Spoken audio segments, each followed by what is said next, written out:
Some wonderful sights there of that is the beautiful southern coastal town of Luderitz that will play host to Miss Teen and Miss Namibia come next weekend, the 19th and 20th respectively. A large influx of people are expected to make their way to that part of the country for this prestigious event powered by the NBC. And we now cross over to the southern parts of the country, Keetmanshoop to be specific, where reporter Natangwe Jimmy is standing by to interview Aletha Fredericks, the governor of the Kharas region, as well as Anita Kharas, who's a former participant, a contestant in the Miss Namibia pageant. Natangwe, over to you.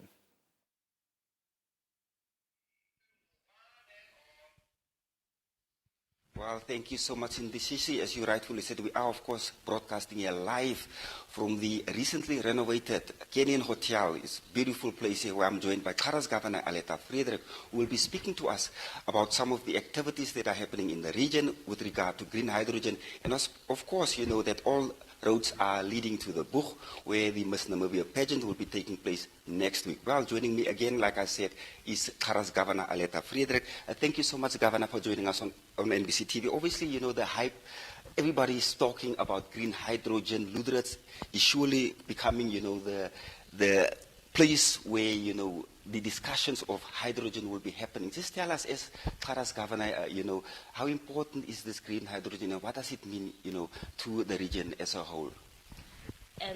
Good morning, Namibia. Good morning, Kharas inhabitants. But in particular, good morning to Luderitz people, the Buchters. It should be, I can imagine, an exciting moment for Luderitz. Because once upon a time it was a very isolated town, very far from everything. But once see with these new developments that are coming to the region, everyone just want to flock to Luderitz. The road is no more far for everyone that is also residing, you know, in the northern parts of our country. So what really makes us unique as a region is, of course, most of the economic hubs, economic activities are happening in the region. And as leaders, what we want to see is that we want to position ourselves, our people. We want to see that people are benefiting to that extent that one can see on their living style that really the products that are produced in the region, the developments that are in the region really balance the living standard of our people. So that is what we are looking at. That's why it's very imperative for us to position ourselves, assist our people to make sure that they don't miss out on the opportunities that are coming their way. Okay, green hydrogen, I think by now, we start to believe that it's happening because it's happening very fast.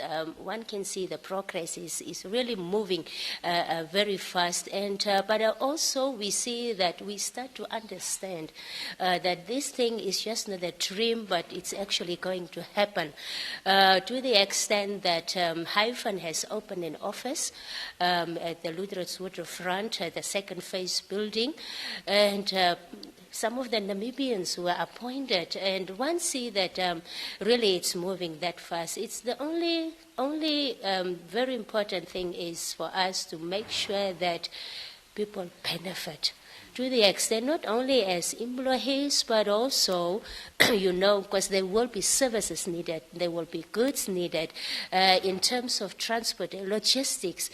We want to see that our SMEs position themselves to also have some piece from the cake. The tourism industry, the hospitality industry, and of course, people will want to flock and relocate to that locality, which is Luderitz, and in particular also to Kharas, whether it's in Keetmanshoop. So housing is needed. In terms of the local authority, they need to improve on the sanitation and water provision, electricity provision.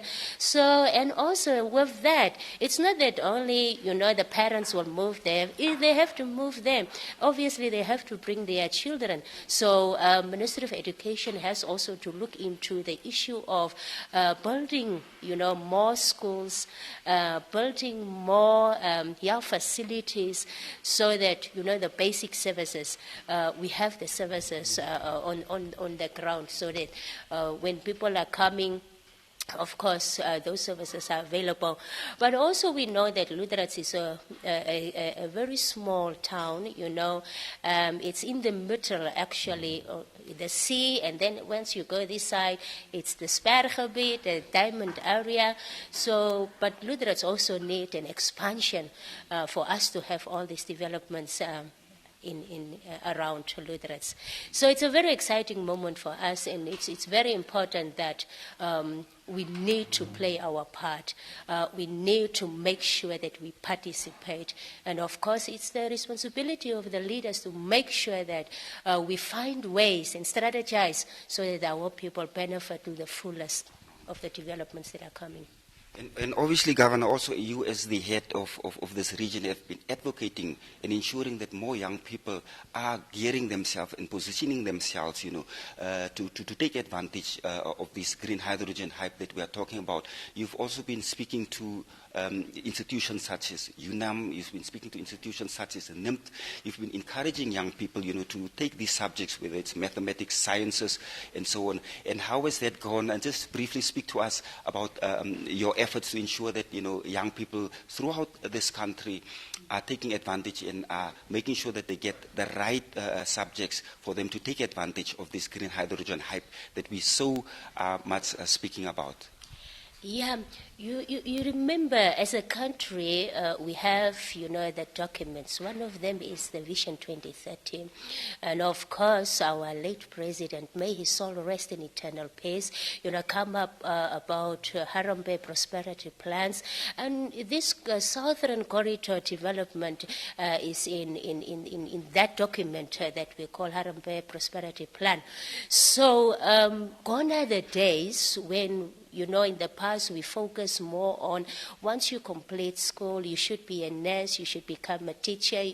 Those, I want to say, those normal professions that we know of.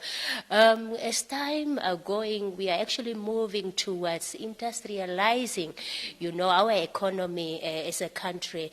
That's why it's very imperative that the children that are currently in school, they need to change their mind and not just focus on, once I'm done with school, I want to become a nurse, or, we have them already.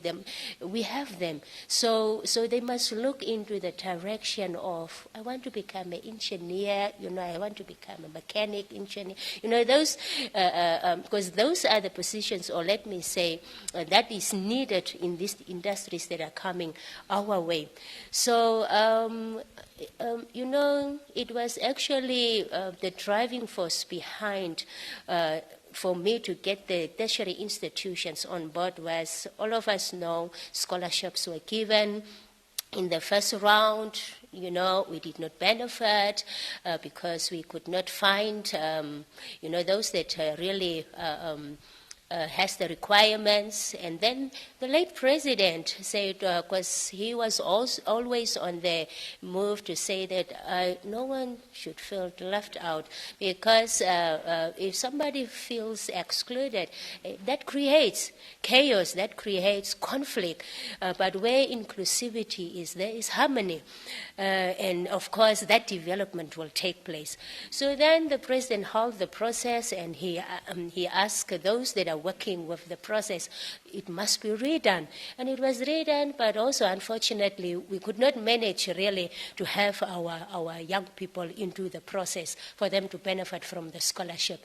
And then there was a certain amount that was set aside, and then we said, okay, how can we go about to see that our young people are benefiting? That's where actually UNAM came in. I called, NAST, everybody on board, the expertise when it comes to what is it that you really need for you to have this specific, yes. So there's a task force. They are still busy to come back to give us what they have, work on the document, and from there we will take it. But currently what is happening is that we have asked, so that we can have a database, we have asked, my office has sent out letters to the regional councillors so that they can collect data yes, so that we know. Wow. Yes. Well, it is so interesting because I think that, like Governor was also saying, that especially the involvement of the regional leadership, it's very important.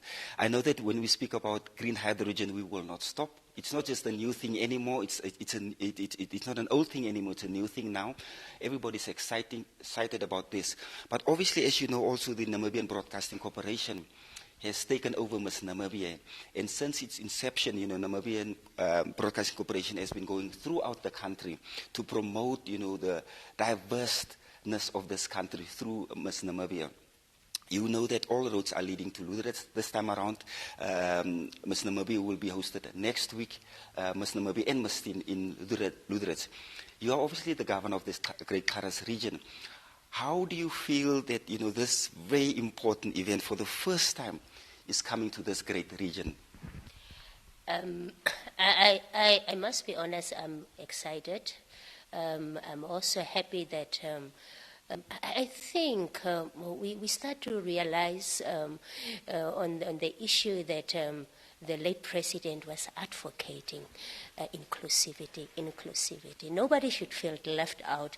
And I must applaud the Namibian Broadcasting Corporation for bringing that element of diversifying, the Miss Namibia, and it does not just focusing on one specific group, but to see that every Namibian child, young lady has the opportunity, either to reside in Zambezi or in Obusati or far south. Really, there is inclusivity, and I really love that because that's the way we are building the Namibian house. But to come back to hosting of Miss Teen and Miss Namibia, we are excited. And of course we will attend. And of course we are owning the activity. And I'm happy that this time around the opportunity is given to us to host it. And I hope that we will definitely make sure that it is a success at the end of the day. But I also want to really congratulate at this point in time, as from last year until this year recently, the Miss Teen, we have made really a significant stride on a global stage with Miss Namibia last year. Whereas she has outperformed herself. The same with Miss Teen this year. Oh, it was amazing to really follow the journey with these two young ladies. It was absolutely amazing. And I want to congratulate them because they have really outperformed themselves. And I also want to congratulate and applaud, those that are responsible to make sure that these young ladies get the needed assistance to, explore and start to realize that this is the capacity that I have as a young lady. So we are excited and we are waiting, and we will be there obviously in Luderitz. Therefore, I'm calling on, the inhabitants of the region, and also in particular those that are residing in Luderitz. Don't miss the opportunity. Let's go and support. Let's go and be the witnesses. Let's be part of the audience and enjoy the moment because it's ours. Yes. Thank you very much. Thank you so much. Well, that is Kharas Governor Aletha Fredericks just speaking to us about the importance that Miss Namibia will mean for the Kharas region, and in particular also for the community of Luderitz. You would know that this event will take place next week, where Miss Teen will be on the Friday and Miss Namibia will take place on the Saturday. Will be hosted there in Luderitz. We will be bringing you another interview live here from Keetmanshoop, but just stay tuned. It's back to you guys in the studio.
Welcome back. We are indeed broadcasting here live from the recently renovated Kenyan Hotel here in Keetmanshoop, where I will be speaking to a number of guests there about the important role and the importance of the Miss Namibia pageant that will be taking place next week in the harbour town of the Buch, as we said. While joining me right now is Anita Gertse, who is a businesswoman in her own right.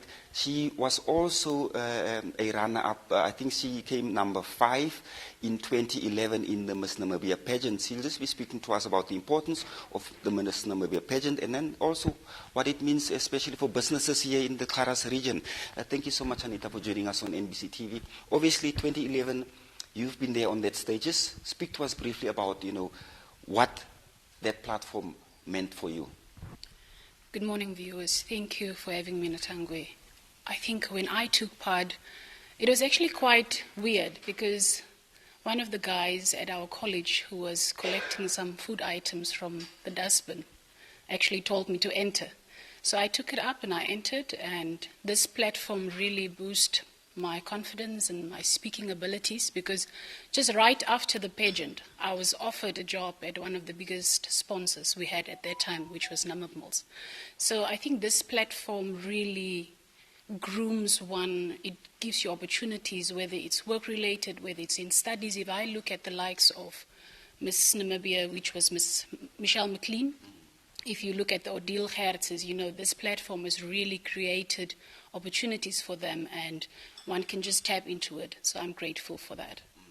And obviously, this time around now, it's exciting because the Namibian Broadcasting Corporation is bringing all this excitement to the Kharas region. Our young girls and young boys will be able to see and witness on live stage some of the proceedings that will be taking place in Luderitz next week.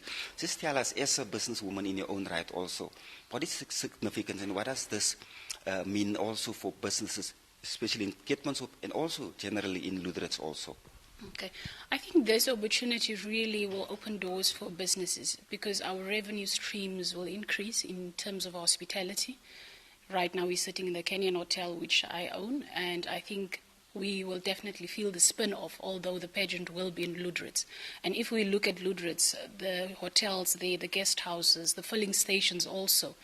And then besides the hospitality industry, this platform will also give exposure to our local culture and heritage, especially in Luderitz. If you look at the Dias Point and all those, yes, and the Kolmanskops, And also another platform opportunity for us is collaboration efforts, which will give us the opportunity to network with the bigger guys in the industries, especially as upcoming business owners, whether it's in the craft industry, whether it's in the event planning industry, whether it's in the beauty industry. So I'm quite excited, really. And then the other thing this opportunity will also give us is the media exposure, because as we know, we do not really have big media houses in the region, and the presence is it's served mainly from Keetmanshoop. So I think this platform will really help because there will be more exposure in terms of what the region can offer and what we are capable of. And going forward, this pageant will also encourage other national events to be brought to our region because we are capable and we have the opportunities and the possibilities are endless. So I think this one is a barrier breaker and we look forward to more.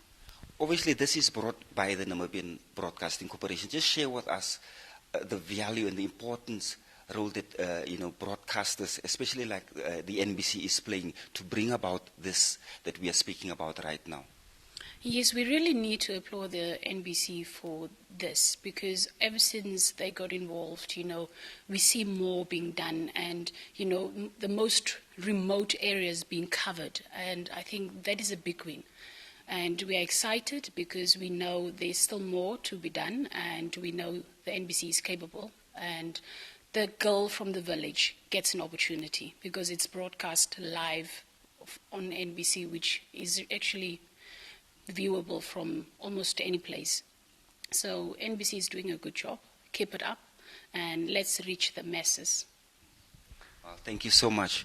Well, there you have it. That was Anita Gertze, a businesswoman in her own right and former Miss Namibia pageant contender also in 2011, just speaking to us about the importance the pageant has for the platform for especially young girls around the country, and just saying that, you know, that the important role that NBC plays to showcase our rich cultural diversities, especially that we have here in the Kharas region, where a lot of people around the world, around the country will be able to see our, you know, like the Kolmanskops will be able to see the beautiful sceneries of Luderitz and the great Kharas region, like our governor had also mentioned earlier. So yeah, we are excited, you know, people are excited. Our colleagues also spoke to a few community members there in Luderitz, you know, just to get their views about how they feel about, you know, the Miss Namibia pageant being brought to the Buch, and, you know, we could just see that, you know, how excited people are about this new opportunity that is coming for the first time brought by the Namibian Broadcasting Corporation to the Great Kharas region. While we are excited, we can't wait. We will be bringing you more and more interviews throughout the course of the week about just to get some insight from our local people here, what they feel about the Miss Namibia pageant being brought here to the Great Kharas region. Well, from us, it has been a mouthful. It's a cold winter morning here in Keetmanshoop, but it's back to you guys there in the studio. Natangwe, always a pleasure, and it promises to get even colder this weekend, so please, please, please keep warm over there. Thank you so much for those updates with Governor Fredericks, of course, as well as that's with Ms. Gertze there from the southern parts of the country. As you heard there from those interviews, from those engagements, all roads do indeed lead, that is, to the Buch, Luderitz to be exact, next weekend, the 19th and the 20th. Of course, Miss Teen taking place on the 19th, pardon me, and Miss Namibia itself on the 20th. Finding yourself in the southern parts or anywhere in the country, definitely make the effort to be there, as Luderitz does have much to offer. You stay with us. We continue with more interviews right here from the capital, right here on Good Morning Namibia.